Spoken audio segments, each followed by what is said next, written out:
Welcome everyone to our journey through Kabbalah. We've learned again some more amazing concepts about creation, and we went through this creative process to the physical world that we're in now in the game of life.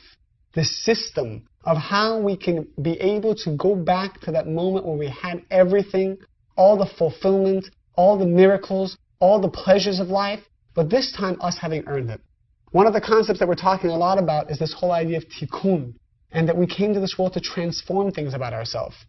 A tikkun is something that, again, we chose to be born with so that we could fix. Many people came into this world, they forgot they had a tikkun, and in fact, they're trying to live life doing everything but working on their tikkun. The challenges that we have in our lives, the people that come that frustrate us, that bother us, that cause us different types of emotional or physical pains, those people are there just to show us what it is that we need to change. The first step was to recognize, wow, I am 100% responsible for everything. People are there to show me what's my reactive, impulsive behavior. What's my tikkun? What's my selfish behavior? What is it? Those people are there to show me that. We learned about the first step being recognition. The second powerful tool that you learned is this whole idea that if I want the light to come in, I need to do resistance on the little temporary energies that are presented to me on a daily basis. I want you to think about your day today. How many opportunities today did you have just to get a little bit of temporary fulfillment, momentary pleasures, that you just took it and you didn't even think about it, right? Think about when you woke up in the morning and the alarm clock went off. Did you hit the snooze right away? Or did you lie in bed for an extra couple minutes? That was a temporary fulfillment. At that moment, when the alarm clock goes off, if we jump out of bed, we restrict our natural inclination just to hit the alarm clock. We jump out of bed and we run to the bathroom and we take a shower and we just get ready for work. That extra 2 minutes that we restrict sleeping creates miracles. Make sure that you hit every green light. Make sure that in the business meeting you say the right words at the right time. You connect to the right clients at the right time. You meet the right people in the right places. Just those 2 minutes. Oh, how can 2 minutes create all of that? Well, can you create all of that? We've noticed that we don't have any control. Miracles happen without us even realizing it. But the way they happen is when we from the beginning restrict temporary fulfillment in order to bring long-lasting fulfillment. Long-lasting fulfillment. Okay? Now, restriction or resistance is one of the major ways to earn the light. Because it involves effort. We don't want to do it. You know, when you're eating like a chocolate cake and you know you shouldn't be, but you take one bite and another bite, you know you shouldn't, but it just tastes so good, and it feels so good in your mouth, and it's so moist, and you take another, and another, and another, and then eventually you feel sick, you know, and then eventually you get fat. You know, it felt good for a moment, but then long-term chaos. You don't like the way you look, you don't like the way you feel guilty, you feel bad. That lasts much longer. How long did the taste of the cake last? A minute? 2 minutes? You wanted 2 minutes of pleasure for a lifetime of pain and looking at yourself like you're ugly? Or looking at yourself the way you don't want to be seen? So that's a great example of momentary pleasure in replacing long-term pleasure. So by restricting, by letting go and visualizing that the light is filling my soul, and that's where I get my energy from, only from the light, you will see how things will come back to you in your life in a more miraculous way. But this time you'll be in control. So when can you eat the cake? When the cake is not controlling you. When the cake is not eating you, you're eating the cake. But initially, when I see the cake, I need to taste. My sugar is low. I need a little bit of pleasure. That's what's going to cause you to be sick. But if you let go and then you're in control, you'll see you'd have 1 bite, 2 bites, and you're still in control. You enjoy it. And Kabbalistically, if you really want to know, if you eat that cake in a spiritual way, by restriction, it won't make you fat. It will go right through your system. The reason why people gain weight is because they eat reactively. Because they eat without the light of the Creator. And that's a deeper concept we'll talk more about in the future. So I want you just to take a moment now. If you're sitting with a person, especially, it'd be a great idea. I want you to share this concept that we just learned about how we came to this world with something we need to change. By us transforming it, we bring the light in. The first step in this transformation is that when my emptiness comes up, when my selfishness comes up, when my reactive robotic behavior or inclination comes up, I do pause. I restrict and I let the light in. Take about 10 or 20 seconds and share that with the person next to you, or study it with yourself so you can really get it deep down inside. Okay, welcome back. Now we're going to go to our next subject. This subject is a little bit deeper, so I'm going to need you really to think about it. I hope you have paper and pen to be able to write some of the things that we're going to speak about down. But now I want to show you even more why things are the way they are. Why is it that when I just take what I want, I feel sick or I feel bad? I want to tell you a story about the first time I came to be a teacher in the Kabbalah Center many years ago. Something I experienced that was a very powerful lesson for me. Okay, it's a little funny, so you might find it humorous. But one of the teachers was teaching me the power of caring about people and letting go. And as he was talking, I couldn't really concentrate because I was so hungry. And I noticed on his desk was sitting some Mike-and-Ikes. Okay, Mike-and-Ikes are like elongated jelly beans. They're very tasty. And as he's talking to me, all I could see were these Mike-and-Ikes. And I'm like, I really want to eat some of those Mike-and-Ikes, and I can't really focus right now. And I'm just gonna take some. So as he's talking, I grabbed the Mike-and-Ikes off his desk, I put it in my mouth, and I start chewing. He's all of a sudden stops. He just stops what he's doing altogether, and he looks at me. He's like, "What are you doing?"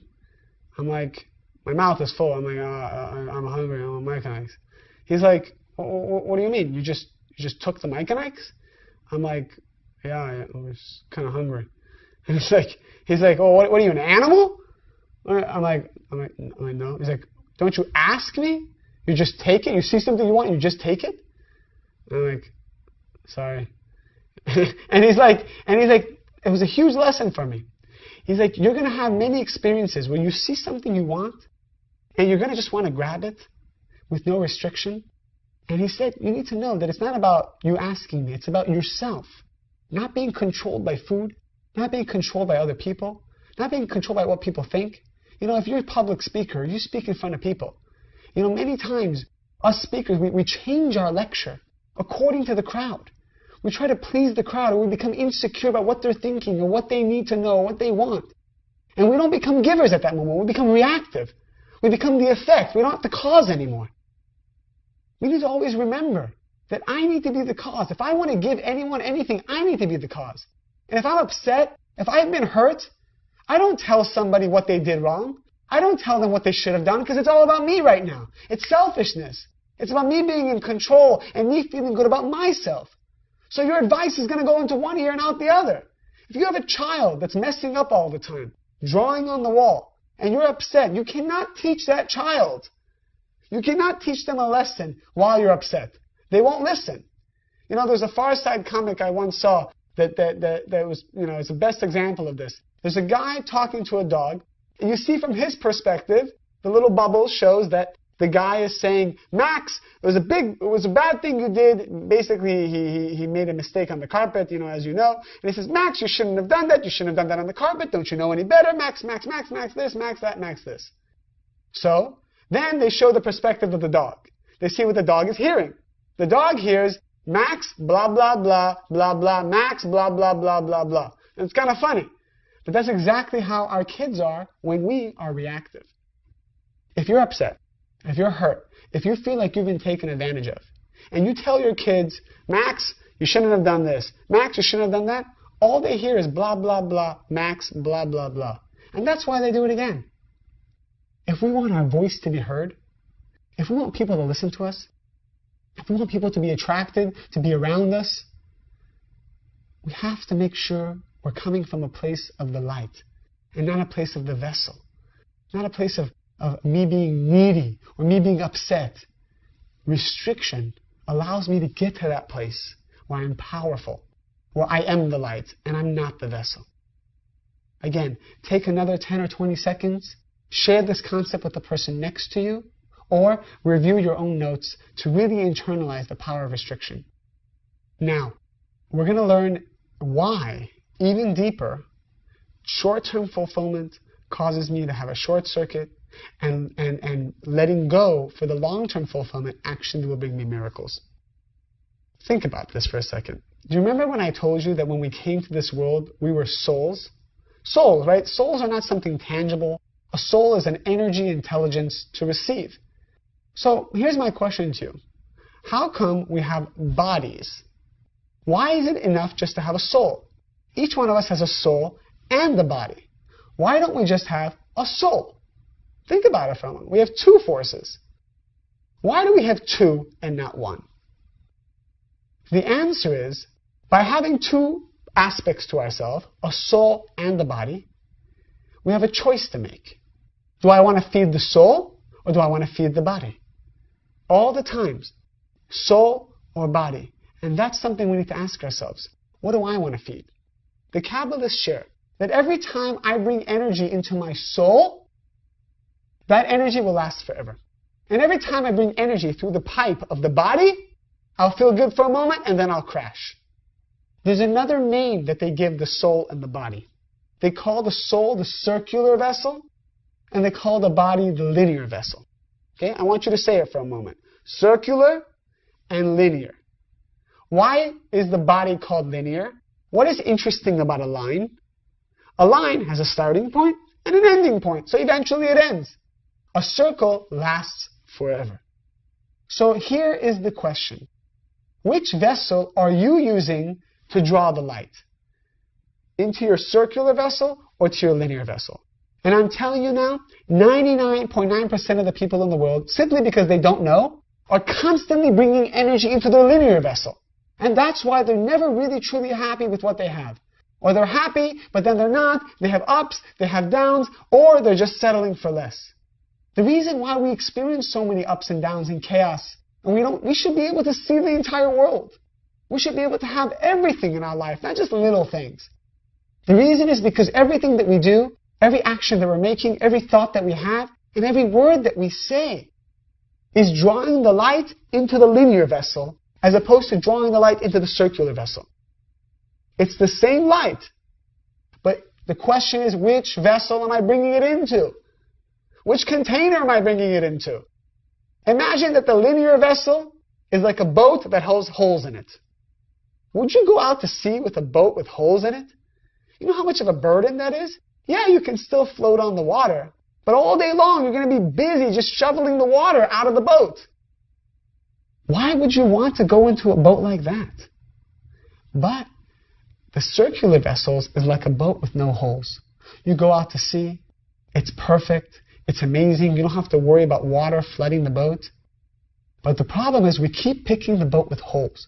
We keep bringing energy into my linear vessel. I keep bringing the light into my limited linear vessel. Now you may be thinking, well, how do I know which one is which? How do I know if I'm bringing light into my linear or how I'm bringing light into my circular? And the answer is very simple. Every time you connect to energy, robotically, impulsively, without restriction, the light comes into the linear vessel, and that's why you feel good for a moment, and then you crash. When you're angry, and you want to just tell everybody what's on your mind, what you did to me, doesn't that feel good? Feels great. Feels great to me. You feel good, you feel powerful, you feel in control. 10 minutes later, how do you feel? Down, depressed, disgusted with yourself, and you lost your friends. It's a great example of bringing light into my linear vessel and then feeling good, and just like any line, it ends. That's the only choice we have in life, circular or linear vessel. There's no other choice. And if we can live by that system of bringing light into my circular vessel as opposed to my linear, you will see that everything like a domino effect will work out well for you. We're too busy trying to figure things out in a physical world, dealing with people all day long. If you're in a business meeting and everyone's sharing great ideas and your tikkun of insecurity comes up and you want to share an idea because you don't want to look like you don't know anything. If you share something, you're going to feel good for a moment and it's going to go into your linear vessel. For some reason, your boss is going to look at you and say, you know what? This guy, even though he gave a good answer, something about him doesn't work for me. You know why? Because you didn't bring light into your circular vessel. You weren't circular. The boss is looking at you and he sees that you're limited, you're not circular. It's energy. People can feel that energy. People can feel when we're selfish and when we're insecure. You know, the Rav Berg once told me, you walk into a meeting, if it's with a student, if it's with a client, if it's with a prospective buyer, whatever. If you're walking into an audition and you have the producer looking at you, You know what they're thinking? They're thinking whatever you're thinking. If you have doubts and you're insecure in your mind, that's what they get. That's all. They hear and see and feel exactly what you are having in your mind.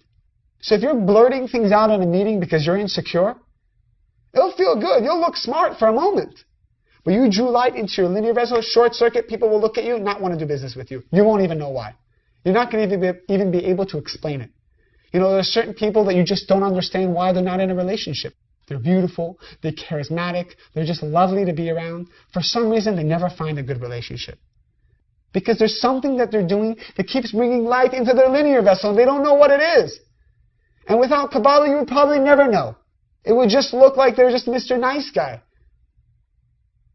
But only through the secrets of what we're learning will they find out how the whole time they were bringing light into their linear vessel, as opposed to their circular. We've learned that the most powerful way to become circular, to bring light into my circular vessel, is to pause, to not be impulsive. If I'm in a business meeting and I want to shout out an amazing answer to look good, I'm not going to say anything. I will rather look like a fool and be circular. And somehow your redemption will come, don't worry. Somehow the light will bring you something. Your boss is not your savior. The light of the Creator is the ultimate provider of miracles and wonders. Trust the light. Tap into the light, into your circular vessel, and then trust it. Miracles will happen. The temporary fulfillment of a nonsensical relationship that you know is not good for you approaches you, let go. Oh, but who will I be with? Oh, but what if I need to get married? What if he's the only one and I need to settle? Let go. Let go. Don't just get into a relationship that just brings energy into your linear vessel the whole time. And then 2 years later you ask yourself, what am I doing with this person? You wasted all that time and it ends. Let go so the real relationship can come. By keep letting go, the light will enter the circular vessel, and eventually all that light in the circular vessel will translate into a soulmate. And then you'll have fulfillment. And then you'll feel like you earned it. You didn't trick somebody to get what you wanted. So now, take a moment, share with either the person next to you or with your own notes the concept of the linear vessel and the circular vessel. And remember, the light is the same light. The vessel is the choice that we have. So just to bring some closure on our final topic of linear and circular vessels. Remember, the energy that we feel in this world, it's all coming from one source. Everything is the light. Drugs, the high you feel, the amazing pleasure is the light. Sex is the light. Chocolate is the light. A compliment that makes you feel good about yourself. That's all the light. The light is the same. The light never changes. Like the electricity in the wall. It's one consistent force of energy. The question is how you plug into it. I could stick my finger in the socket and then I'll just have a short circuit. That's the linear vessel. Or I can plug a toaster oven or a microwave and I can have something productive. That's the circular vessel. And it's so beautiful when you learn this because you realize that in the entire existence only consists of two decisions. How am I interacting with the things around me? Am I bringing the energy into my linear vessel, which is reactive, which is me not being in control of myself, my attitude, my emotions? Are things getting the best of me? Am I responding just because someone doesn't like me, so I want them to like me, so I change my whole reality for them? Is it because I want to try to look good for someone, so I style my hair differently, or I start going to the gym just to make them feel good? Then I'm reactive. Then I'm selfish, and it's all about me. And I'm not dealing with my tikkun at all, which is to be insecure or to love myself. By restricting, by letting go, and by letting the light in, I have more clarity about how I need to live life. Because the circular vessels start to work. I start to draw energy to the circular vessels. The light is the same. The question is, does it come to the linear? Does it come to the circular? And that's something we need to ask ourselves all the time. If you walk outside and you see your car being towed, what are you going to do? Scream, scream and yell and blame the tow truck? Boom. You get energy, linear vessel, short circuit, darkness. You probably will have a longer time finding your car. Or are you going to let go, let the light in, but then the voice says, oh, but your car, what are you going to do about your car? They took your car away and it's all their fault, and why did they do it? Let go, stop the thoughts for a moment, let the light in. You're going to start filling your circular bank. And that's going to eventually pay off as some kind of a miracle. Now I'll share with you a funny story. I was on my way to a very important engagement. I think it was a wedding. And I had on a very crisp, perfectly done white shirt. Button-down shirt. Anyways, the person next to me in the car, we go through a little bump and they're holding some kind of cranberry juice. And the cranberry juice spills on my shirt.